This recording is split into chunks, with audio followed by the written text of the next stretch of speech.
Hey kids, maybe you've seen the amazing performances of Olympians and thought, I want to do that. I want to win a gold medal. Watching a gymnast like Simone Biles is so inspiring. But I have to say, I find the Paralympic athletes even more inspiring. These are people who have one or more disabilities. That means issues with their bodies. For example, maybe they were born without arms, or maybe they lost a leg due to illness. Imagine the courage and training it would take to become a runner or a swimmer in that situation. Take, for example, David Brown, who lost his sight as a teenager and has become the world's fastest Paralympian. Blind runners like David run with a sighted partner who can make sure they stay in their lane. The two are joined together by a string on their pinkies. When David Brown and his running partner Jerome Avery race together, their arms and legs are moving in such perfect unity, they look like one person running. Amazing! Well, you may or may not ever get to the Olympics, but we're all part of the race of life.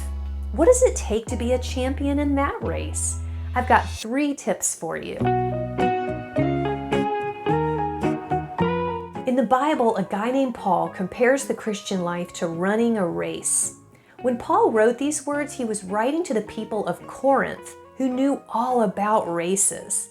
That's because Corinth was a city in Greece, and it was host to one of ancient Greece's famous games. You've heard of the Olympic Games. Those were held in Olympia and dedicated to the god Zeus.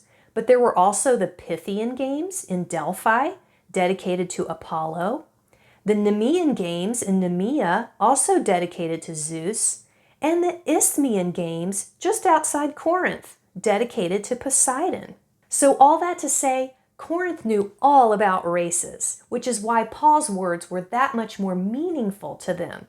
Here are Paul's 3 tips for being a champion in the race of life. First, run in order to win.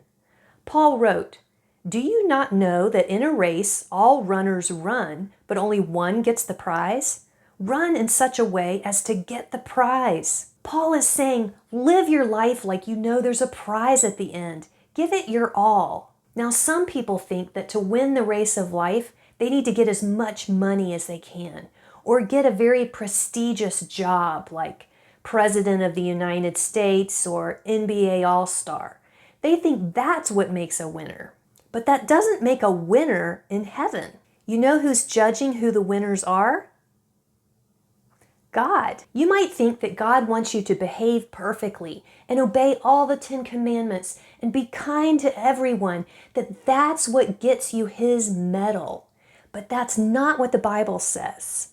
Some people asked Jesus about this, and listen to what he had to say. Then they said to him, "What must we do to be doing the works of God?" Jesus answered them, "This is the work of God, that you believe in him whom he has sent." Good works and acts of kindness are wonderful to do. Keep doing them. But at the end of your life, when you're judged for what you've done, what God really cares about is whether or not you have believed in and followed his Son, Jesus Christ. Step 2, set your eyes on the prize. Paul says, everyone who competes in the games goes into strict training.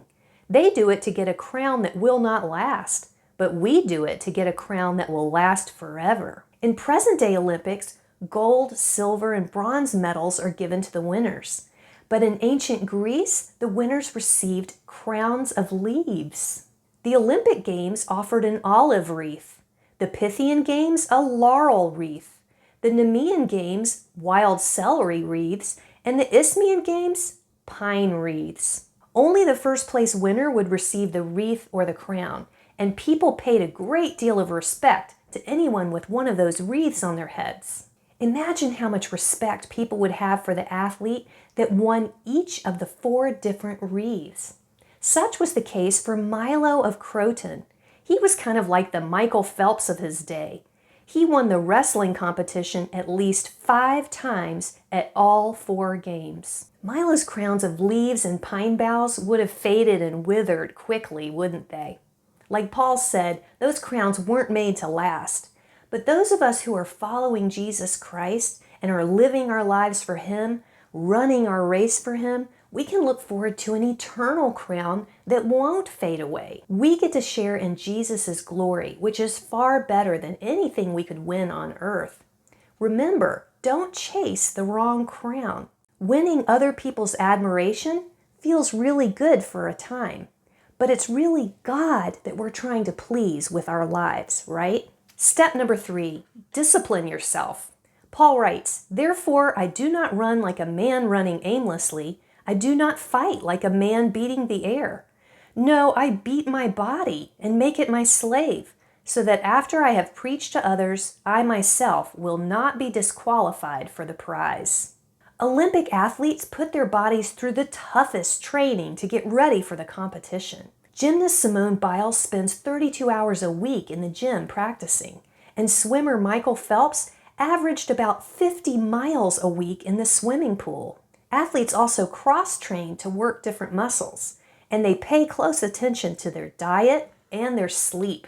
In other words, they're constantly managing their bodies. Otherwise, they might be disqualified from their competition. And that's exactly what Paul is saying here. As Christians, we need to manage our bodies. The Bible also calls this our flesh. Our flesh likes to do things like sit around on the sofa and eat a lot of Little Debbie cakes, avoid our chores, play video games. If we did that all the time, we would not be a champion in our race, would we? Paul says he beats his body and makes it his slave.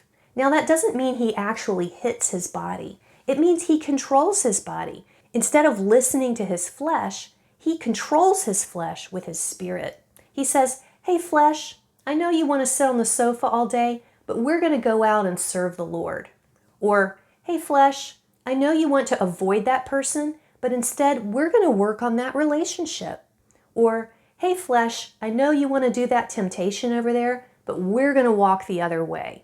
That's what Paul means about beating his body and controlling it. So remember Paul's tips. First, run the race of life in order to win, in a way that will win you a crown. To even be in the race, we need to believe in God's Son, Jesus, and follow Him.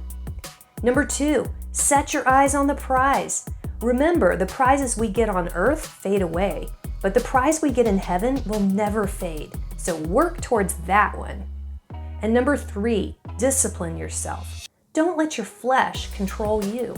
These are the keys to being a champion in the race of life. And hey, if you're interested in more information about ancient Greece's games, I got a really cool article in the description box below.